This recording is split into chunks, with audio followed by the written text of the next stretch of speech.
Começando agora o nosso debate aqui no Linha de Frente de segunda-feira, eu tenho a honra de estarem comigo Fernando Capês, meu mestre do direito do processo penal, meu querido amigo Felipe Monteiro, Deise Tchocari, Carol Curimbaba. E antes de entrarmos no primeiro tema, eu fui cobrado aqui enquanto link pela Narcisa. A Narcisa pediu para mandar um beijo. Um beijo, Narcisa Tamborindeg. Foi ótimo o final de semana no Rio de Janeiro. Ai, que loucura. E ai, que loucura, por falar em loucura, tem uma coisa que é mais louca que o ai, que loucura da Narcisa. O Brasil, na situação em que está, com crise humanitária dos Yanomamis, crise humanitária com o povo do litoral norte paulista, briga para cá, briga para lá, inflação comendo solta, juros altos, um risco institucional danado, falta de planejamento, vai não vai em política internacional, declarações desastrosas, um presidente que não trabalha porque só sabe falar do seu amor obsessivo secreto, que é Jair Bolsonaro.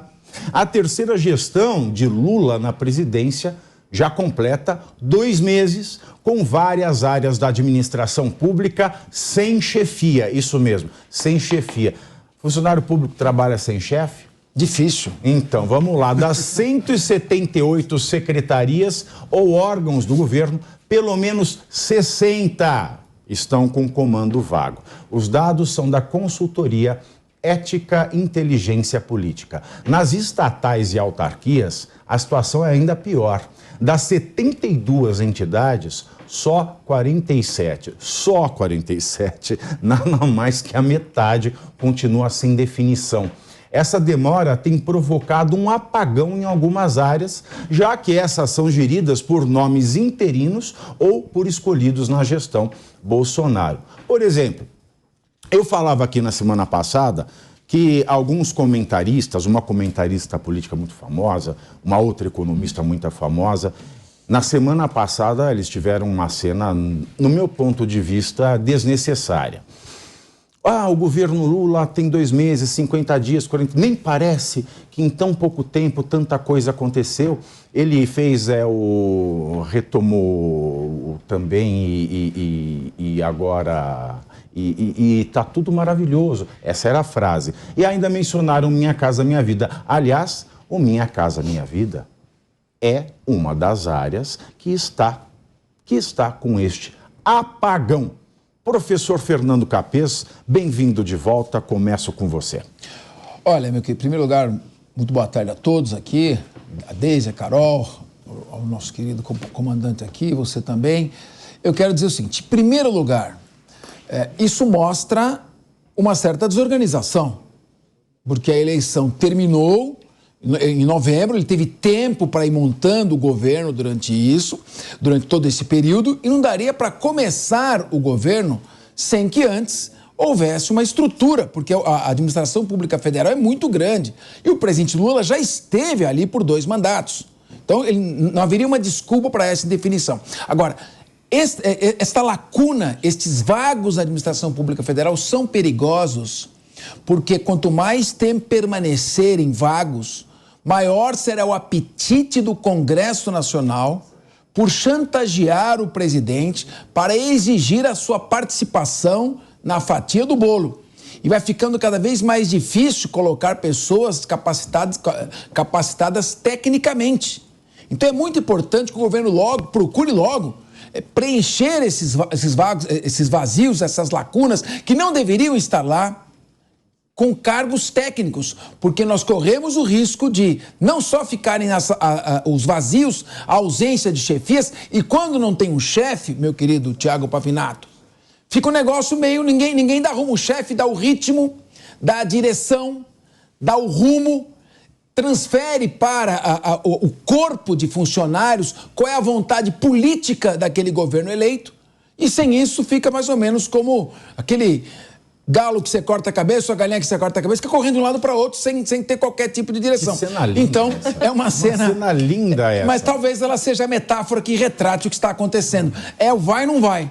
Exatamente. E Deise, veja bem, E a carreta... Não é carreta furacão. E a equipe de transição serviu para quê?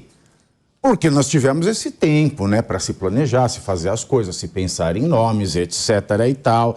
E também, o Capês falou, sem chefe fica tudo sem ritmo, sem direção. O chefe é o Luiz Inácio Lula da Silva, mas ele continua para lá e para cá, né, com seus voos, suas viagens diplomáticas inúteis, tentando resolver a guerra na Ucrânia, foi propor a paz nos Estados Unidos, acabou fazendo os Estados Unidos apoiarem os Zelensky, que queria propor para a China já foi apoiar a Rússia. A gente está sem chefe, a gente precisa de um Brasil agora, um presidente do Brasil agora, é ou não é? A equipe de transição, ela serviu muito mais para construir narrativas, né? Para fazer acreditar. Governar é fazer acreditar, né? Acho que foi muito isso que o Lula fez. Chamaram até o Frota uma vez, depois ele saiu. Nossa, depois ele pulou fora. Ou pularam fora. Mas o Capês estava falando aqui que não dá para ficar muito tempo sem cargos técnicos. Aí é uma ingenuidade, né, Capês? Cargos técnicos no governo, acho que a gente vai ver é muito mais personalismo, e até o atraso nessas nomeações se deve muito ao princípio. Foram 11 dias de feriado de carnaval, né? Então já começa por aí, né? O brasileiro normalmente tem 2 ou 3 dias, tem que trabalhar na terça-feira, o governo teve 11 dias de feriado. Agora, quando voltam os trabalhos, eles têm que nomear ainda alguns cargos nos ministérios, as comissões da Câmara e do Senado, elas são alvos de grandes disputas ali, né? PT, PL, MDB, União Brasil estão disputando principalmente a grande e poderosa CCJ na Câmara dos Deputados, a Comissão de Fiscalização e Controle, e ainda tem também como eles precisam agora se reorganizar, né? As bases parlamentares precisam se reorganizar, porque R$39 mil de auxílio para fazer mudança, principalmente daqueles que foram reeleitos, né? Tem que saber o que fazer com esse dinheiro agora. Então tem muita preocupação mais importante do que essas nomeações, e principalmente nomeações em cargos técnicos, né? Felipe, a gente viu a própria Gleisi falar, né, já houve uma conversa bastante dura sobre esses cargos. Gleisi, ela já soltou que está esperando que a União Brasil, por exemplo, entregue, né? São pessoas que nunca morreram de amor por Lula. Aliás, nunca tiveram amor nenhum por ele. Nunca tiveram, mas estão ali na base, estão querendo conquistar cargos, e ela já falou que espera eles entregarem. Quem se deita e faz amor por dinheiro, quem se deita e faz amor por dinheiro, amor não faz. Eu não queria dizer, mas já dizendo, esta é a disputa que diz a Deise agora? Felipe. Boa questão, Pavinato, mas eu vou num caminho diferente aqui da mesa. Eu acho que a desorganização é proposital, né? Todo mundo sabe que... Proposital? Não, explica isso aí. Proposital. Já faz uma digressão e explica. Farei digressão. Todo mundo sabe que o governo Lula vai apresentar a reforma tributária e previdenciária nas próximas semanas, né? Então, eu acho que esses cargos vagos vai ser utilizado como moeda de troca, né, para aprovar a reforma tributária e a reforma previdenciária. Então, nesse sentido, eu acho que a desorganização ela é proposital, né? Os cargos estão vagos, porque sabem que vai ter que apresentar uma reforma que precisa do apoio do Congresso massivo, não é? E para ter o apoio do Congresso, precisa distribuir cargos, né? É assim que funciona a política no Brasil, quer você goste, quer não, não é? E isso também salta aos olhos outro perfil... Eu diria assim que opera, né? Porque funcionar é uma palavra muito forte. Opera. Né? Para funcionar. E isso traz à tona também um perfil do governo Lula atual, do Lula 3, né? Que é um governo completamente centralizador, não é? Quem decide sobre tudo é o Lula, quem decide sobre qualquer conflito é o Lula. Ou seja, a gente sabe, as autarquias... da Ucrânia ele quer decidir. Mas é isso, Pavinato. Então, assim, as autarquias, cargos técnicos são, assim, de necessário, porque a figura do presidente Lula é uma figura centralizadora nesse mandato, né? Então, a figura da coordenação das autarquias, agência reguladora, vai ficar no segundo plano nesse governo. Na frente ampla, então ficou só a cabeça do Lula, né? Porque a participativa, tal, conversa para boi dormir. Veja o caso dos Yanomamis. Yanomamis, qual era o problema? Garimpo ilegal. Por que o garimpo ilegal se alastrou feito fogo na pólvora? Porque lá no governo Dilma, um deputado PT fez um projeto de lei, foi aprovado, ela sancionou, que facilita o comércio do ouro extraído de garimpo ilegal. Né? Chega lá, o Nilo do lixão da mãe Lucinda. Lembra do Nilo do lixão da mãe Lucinda? Ele chega assim, eu tenho ouro aqui, quer comprar? Aí ele fala assim, não, mas esse ouro é legal, é legal. Ele fala, não, esse ouro aqui é legal. Aí você compra, porque a pessoa, basta falar que é legal, você acredita e compra. Né? A lei basicamente, adoro explicar a lei assim fácil, viu, Café? Você é didático, você é professor, você é didático. Tem um talento para explicar a lei dessa maneira, mas foi isso aí. E quem é que regula, quem é que olha, se preocupa com as áreas de garimpo? A Agência Nacional de Mineração. A Agência Nacional de Mineração tem um papel importante nessa crise dos garimpos. E essa agência é uma das que está sofrendo apagão 2 meses depois. E o genocídio? E o sofrimento? E aí?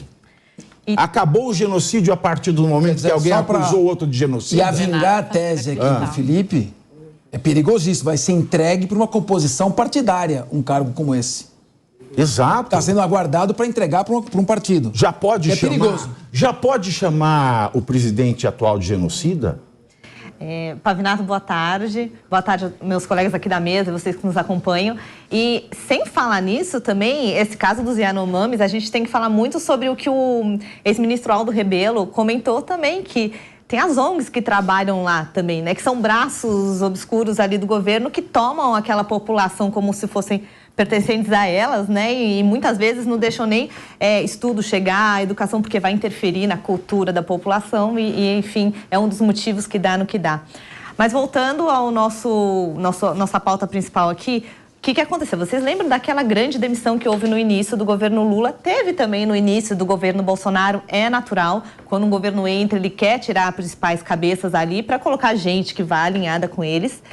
Mas Mas você coloca a gente. Você coloca a gente, exatamente. Foi o que o Felipe exatamente falou. O ponto é esse, é negociata.